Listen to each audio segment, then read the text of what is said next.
All right. So earlier this year, you guys headlined Sound Mind Music Fest, which is, primarily deals with mental health. And you had a really cool statement that was out in the release about that, and said here how you've been doing therapy for 5 years, and the work that you've done has changed your life and your relationships for the better. So, what was the point that you realized you needed to take that step to improve your life 5 years ago?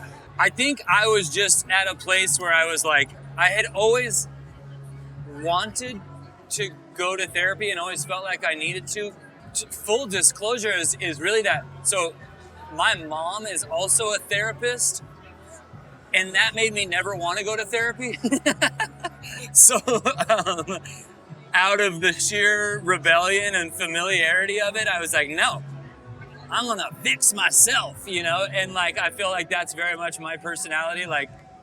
I'm going to read things. I'm going to read philosophy and all these, things that I'm going to work my way through this thing. And I knew that wasn't working for me.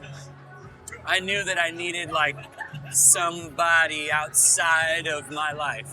And so the time I finally did it and committed to it, and also I was it's a lot of trust issues of finding that not just going to therapy, but finding the person that you feel gets it, I think is the biggest hurdle. So friends of mine that I've lightly suggested therapy and stuff, because it's such a hard, you want to be so sensitive about how you encourage someone to get into it, because ultimately I do think it is you have to want it yourself, and to it's not somebody else telling you to do it, and so for me, feeling that trust in the person that you're talking with, that they're that they get you, and that they're that there's not just this sort of generic relationship, but that it's no, this is there is some kind of connection that is there's chemistry there that needs to be there. And so when I had that with my therapist, I was just it felt like a really, really special and important thing for me. So that's when I felt like I was okay, I'm all in now. Having a mother who's a therapist, that can't be easy too, because I can only imagine what, as you're growing up and starting to, live your life, that, was your mom super you need to get your shit together, you need to go to therapy, or was she kind of hands off in that regard? I think she surprisingly wasn't that much you need to go to therapy. I think my parents had in some ways kind of a little bit of a hands-off approach. I feel I knew it was kind of up to me. My mom was a marriage family therapist, but because my parents divorced and kind of let us find our own way, I think that again was more ammo for me to be no, I don't trust any of that, which I think is a weird part of a natural cycle of finding your own way for me. Yeah. But also you can identify the signs of what works for you through that, by knowing that, you're seeing that and then figuring out who you are on your terms and kind of gravitating towards it organically. Yeah. And it being your decision, it gives you, the power of your own destiny. Yeah. Therapy is really unique because it's the only relationship you have where you don't really, in some ways, have to think about the other person's feelings and how they perceive you. You can sort of just be transparent. And I feel that is such a thing that when you've been through every kind of person, 15 years of school and jobs and friendships and all this stuff, you learn all these really bad behaviors of I did of not knowing how to be authentically myself out of the fear of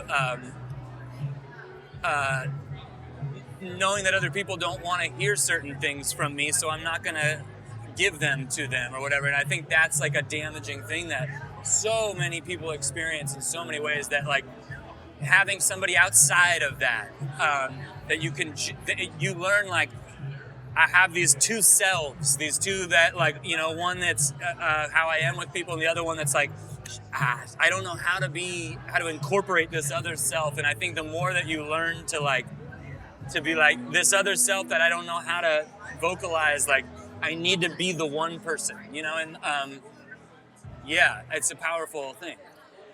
Do you find it easy out on the road now that, you know, as opposed to your, you know, earlier part of your career, now that you are able to do this, it's like you can, like, you have methods you practice to keep yourself kind of at bay and kind of not worrying about things? Well, because the road can be, you know, it can be rough on that mental health. Yeah, it's interesting just in this time because of like, you know, COVID and 2 years of not like we've toured and some, but like shorter stints and flyouts and all this stuff, but not the sort of like, you know, 5 weeks on a bus type of different headspace that you're in. I feel like so much of the growth of like, you know, we've been doing this for I think like 17, 18 years, which is insane. And Incredible. And also like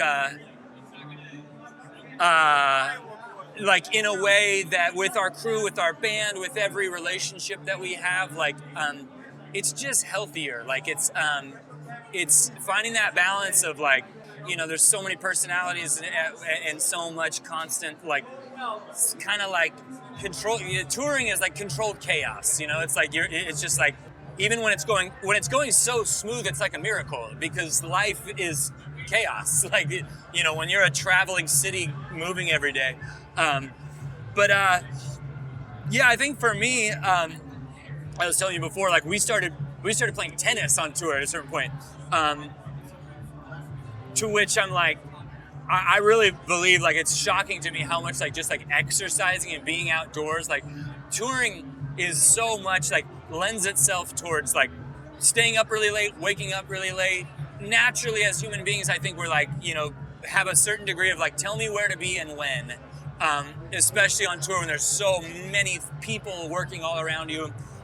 I just want to put on a good show at the end of the night. That's kind of the only reason I'm here. That's the big thing that matters. And then, but then like, yeah, stuff like how to, like exercise is weird because, like even in the old days of touring, like it would be sort of like uncool. There's something very un-rock and roll about exercise. That's just a strange like thing that is very old that we grew up with because we're like, you know, the groups that we would like or the image of the groups that we would like didn't really have, it's like you picture them waking up in their clothes and smoking a cigarette outside of the bus and then like, you know, maybe reading a book and writing some poetry and going on stage or something. That's not like a sustainable, you know, long-term like thing. So yeah, like and also like having an activity that we do together. We play tennis. It's competitive. It's fun, and we have this other relationship that's not just a stage relationship. It's not just a creative relationship. It's like it's a different like dynamic, and there's something so healthy about like, yeah, just exercise, competition, having that kind of like activity together. I think it's like done so much for my mind where I'm just like more engaged. You slip into like a certain routine of like, you know, with anything in life where you do this long enough, and I could, you know, I would never do this, but if I was to look back on YouTube and see different like interviews I've done, I could probably look at myself and be like, oh my God, he's brain dead right now, you know, because you do a lot of press and you're just sort of like, I'm here.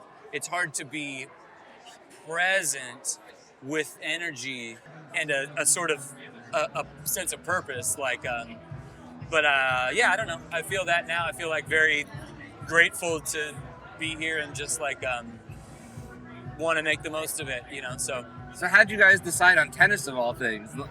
You know, it's so weird. I really think it became like during the pandemic early on, I definitely was like kind of depressed and was like, my wife actually said like, why don't you go play tennis? I had one friend that played and we just started playing, and I realized like the sort of like you have the physical separation, which felt like just at the time it was like a relief, like, okay, I can do this, and it's not like I grew up playing soccer, and that's like, you know, 20 people hitting each other, and I don't want to do that.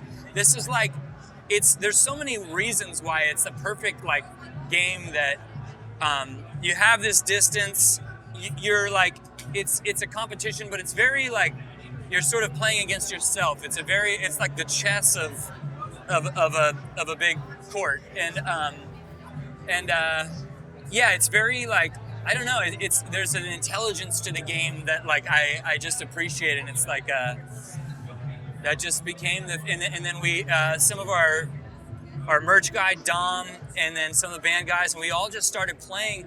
It became also the reason during the pandemic when we weren't touring, where it was like we're texting each other like, yo, let's meet at so and so court at so and so time, like, whereas like, I don't know, the only other sort of thing we would do is like get together and have a drink and go, which is wonderful, but also like, yeah, it's a very like lends itself to being a lethargic type of activity that like, it's not getting your mind going in the same way. That's exactly what I was just going to say, is that I feel like tennis, your mind is spinning in positive ways where it walks out the outside world and you're focusing exactly on the task at hand, and it's putting your mind to good use.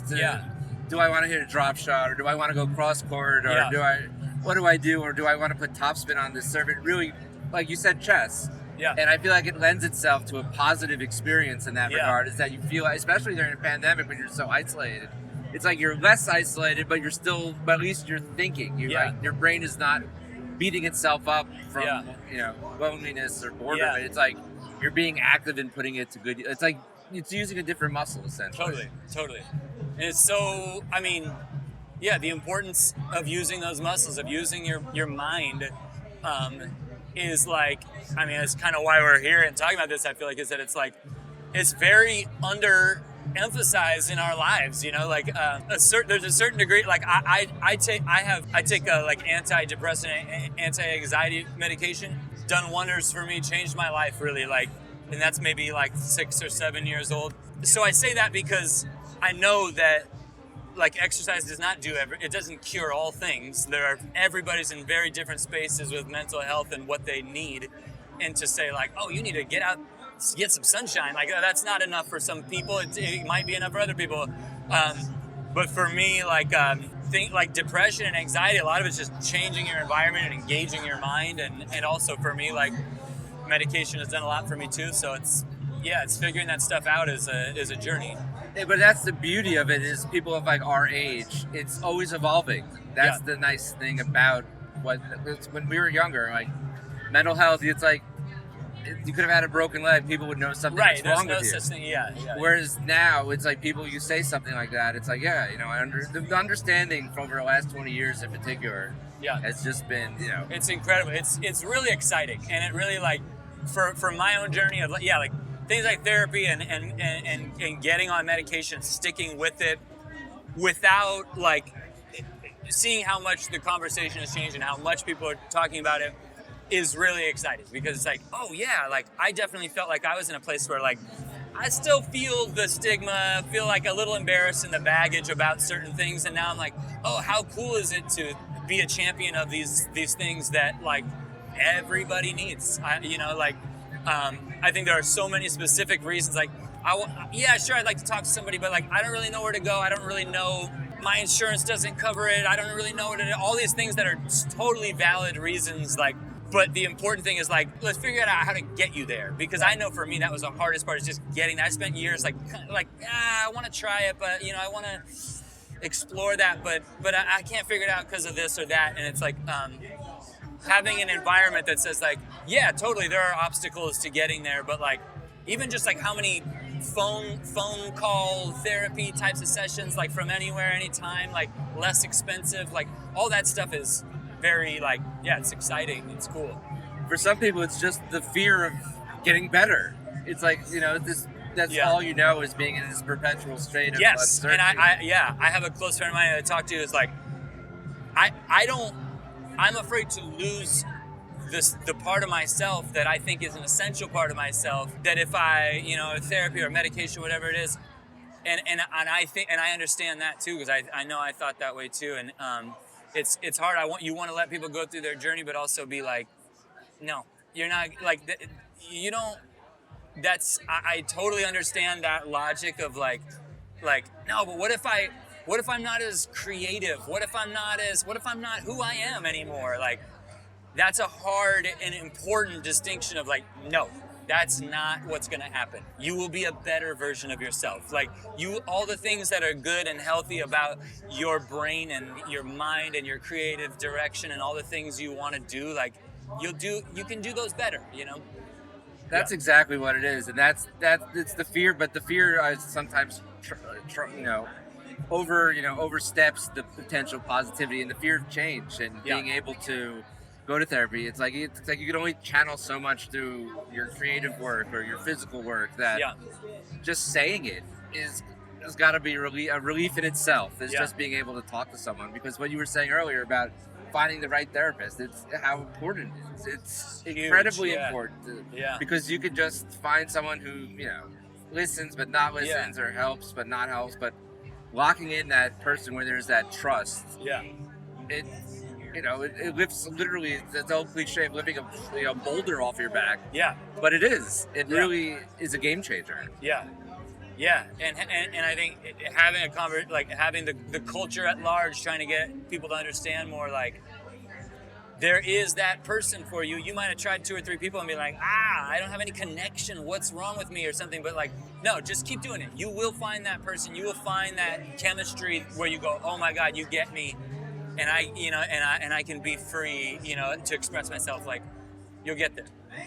Oh, cool. Well, thank you, Nathan, for sharing your story and telling, and it's going to help so many people out here, and can't wait to see your set. Thank you. I appreciate it. Thanks.